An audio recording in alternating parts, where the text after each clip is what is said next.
लेकिन मनुष्य, और कहानी तो ये कहती है कि एक ही पीढ़ी की चिंता नहीं करता ये प्राणी, कितनी पीढ़ियों की चिंता करता रहता है, करता रहता। हमारे गुरुवर आचार्य श्री कहते हैं, पेट तो फिर भी न्याय नीति से भरा जा सकता है, लेकिन पेटी तो हमेशा अन्याय और अनीति से ही भरी जाएगी। पेट ग्रस्त क्या, पेट तो साधु सन्यासी भी समय आने पर भर लेते हैं, क्योंकि उनको भी अपने शरीर को साधना में सहायक बनाना पड़ता है। अन्न शरीर का आवश्यक है, शरीर अन्न की पूर्ति से चलता है, शरीर से साधना होती है, तो सर्वस्व त्यागी संत साधक भी यथा समय यथालब्ध भोजन प्राप्त करके अपना पेट भर लेते हैं। लेकिन पेटी की बात नहीं, पेट फिर भी न्याय नीति से मर्यादा से भरा जा सकता है, पेटी तो अन्याय अनीति अमर्यादा के द्वारा ही भरी जाती है। जोड़ने के चक्कर में, संग्रह के चक्कर में इंसान दिन रात परेशान है, सुख चैन का अनुभव भी नहीं कर रहा। जिस भोजन को कमाने में सुबह से शाम तक परेशान रहता है, वह भोजन करते समय भी इस इंसान को शांति नहीं।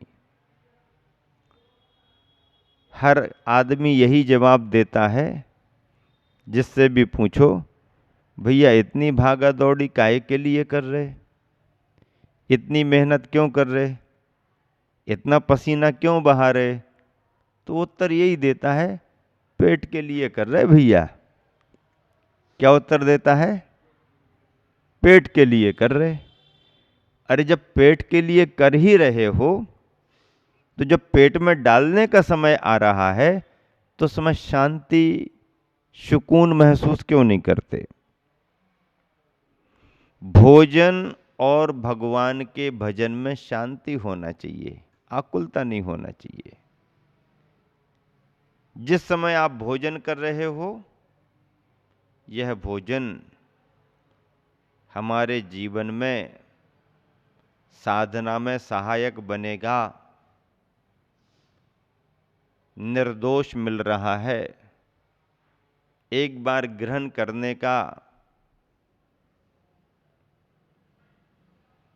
जो विधान है, विधि के अनुसार ग्रहण करने का जो विधान है, ग्रहण करो, निश्चिंतता से करो, निराकुलता से करो।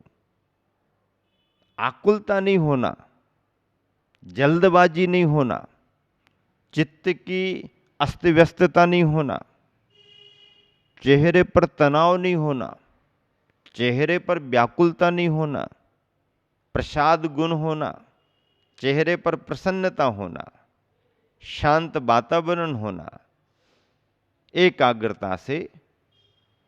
आचार्य श्री को आपने देखा कभी आहार करते समय? मंद मंद मंद मंद मुस्कान, मंद मंद, और बिल्कुल जैसे बराबर मन की एकाग्रता से ऐषणा समिति का पालन करते हुए जो मिल रहा है उसे श्रेष्ठ मानते हुए निर्दोष रीति से एक एक ग्रास जो ग्रहण किया जाता है, गजब का भाव है। यही भाव एक परमानंद का कारण बनता है, साधना में सहायक होता है, परमानंद का कारण बनता है। तो ऐसे गुरुवर के जीवन को देख के, आदर्श को देख करके मन में भाव आता है और ये सूत्र बनते हैं कि भोजन और भजन में आकुलता नहीं होना। फिर जब गुरुवर आचार्य श्री सामायिक में बैठते हैं, स्वाध्याय में बैठते हैं, धर्म की चर्चा में बैठते हैं, तो फिर देखो कितनी एकाग्रता, मन कितना प्रसन्न, सौम्यता, वातावरण पुलकित रहता है। ध्यान भी करेंगे, भजन भी करेंगे, भक्ति भी करेंगे तो निश्चिंतता। गुरु चरणों में बैठकर अभी नेमावर सिद्धोदय सिद्ध क्षेत्र में गुरुवर के मुख से प्रातःकालीन स्वयंभू स्तोत्र सुनने का सौभाग्य मिला। बहुत मनोयोग से गुरुवर के चरणों में बैठ करके संपूर्ण स्तुति को सुना।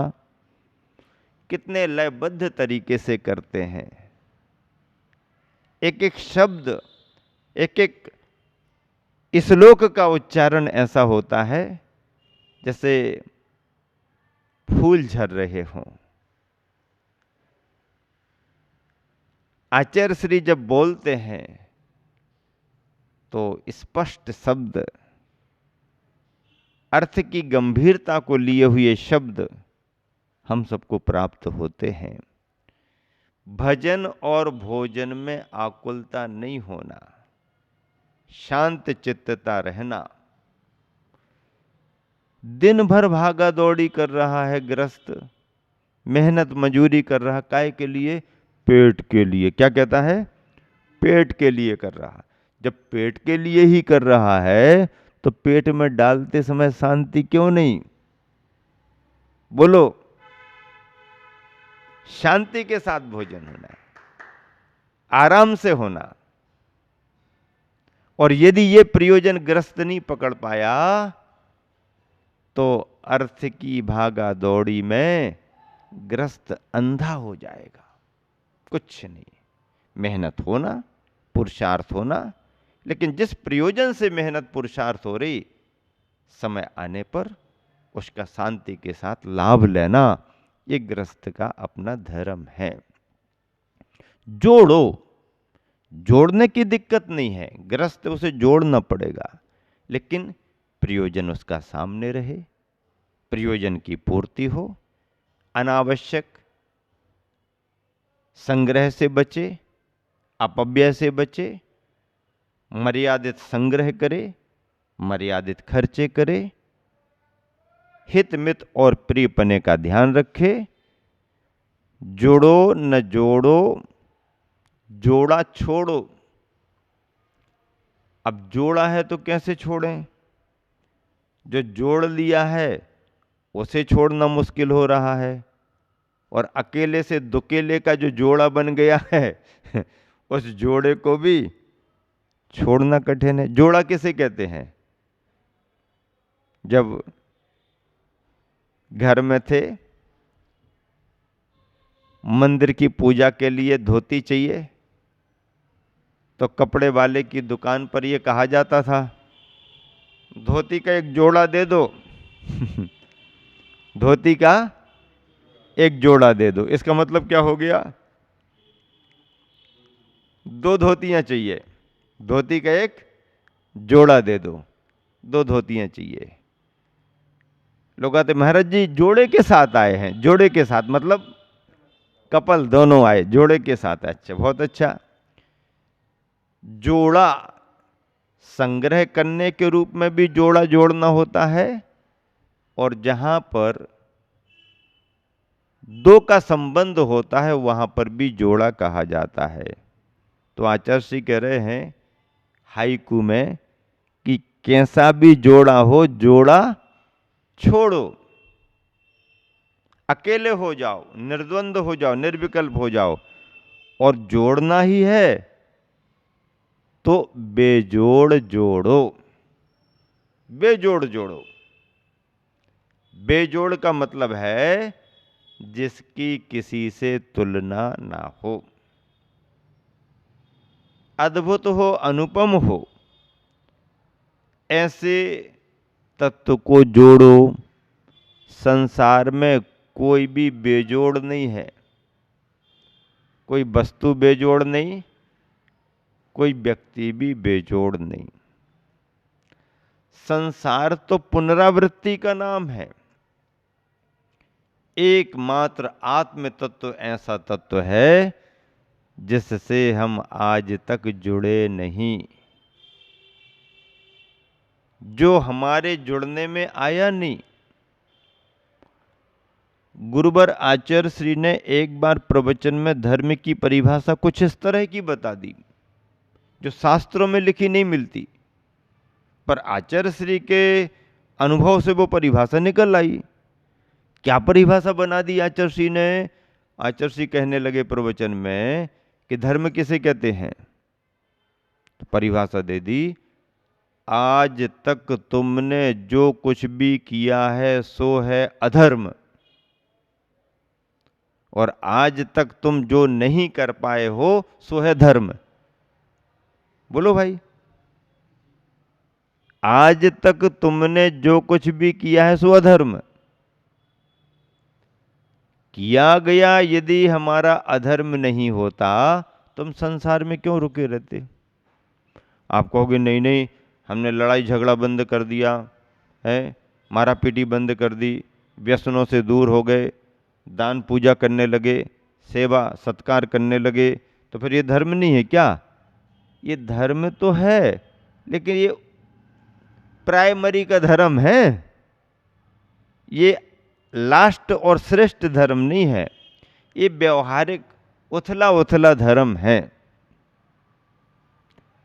तो आज तक हमने जो कुछ भी किया है सो हुआ अधर्म, और आज तक हम जो कल्याण के क्षेत्र में नहीं कर पाए सो रहा वो धर्म।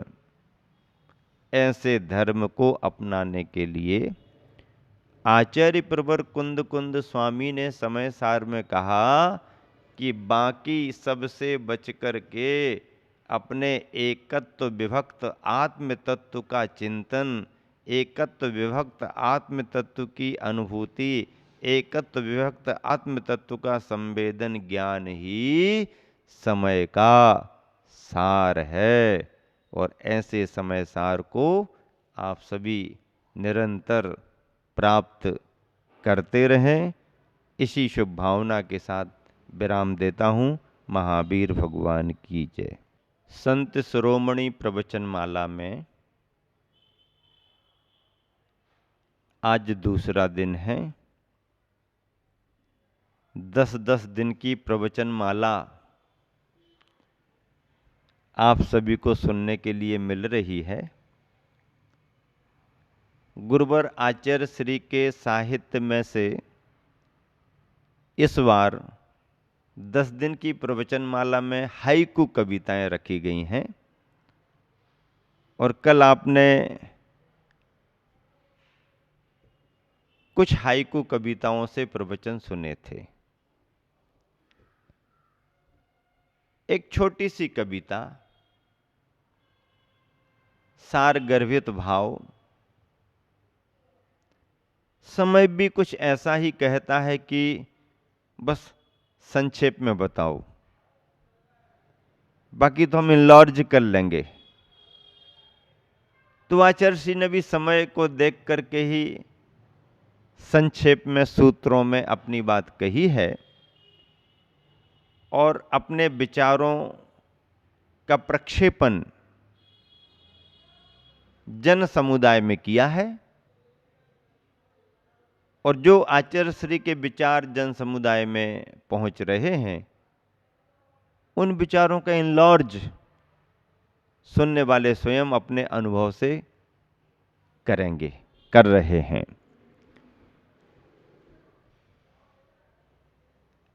आज का हाइकू है, किसी बेग में अपढ़ हो या पढ़े, सब एक हैं। अपढ़ हों या पढ़े, सब एक हैं किसी वेग में। वेग का मतलब है गति, और गति कई प्रकार की होती हैं।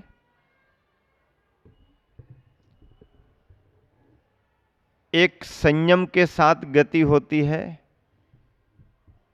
और एक असंयम के साथ गति होती है। संयमी की गति स्वयं उस संयमी के लिए और आसपास सभी के लिए लाभदायी हो जाती है, और असंयमी की गति खुद असंयमी के लिए और इर्द गिर्द रहने वालों के लिए भी हानिकारक होती है, क्योंकि संयमी का अर्थ है मर्यादित व्यक्ति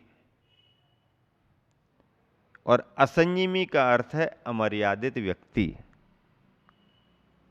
मर्यादित व्यक्ति से कभी किसी को हानि नहीं होती और अमर्यादित व्यक्ति से हानि होने का खतरा हमेशा बना रहता है। अमर्यादित व्यक्ति से लाभ होने की चांस तो शायद ही हो, पर हानि का खतरा हमेशा बना रहता है। मैं बार बार एक उदाहरण देता हूं, कितना फर्क है। चाकू तो चाकू ही है, चाकू चाकू ही है। चाकू यदि डाकू के हाथ में है, गुंडे के हाथ में है, तो हर समय खतरा है, और चाकू यदि डॉक्टर के हाथ में है,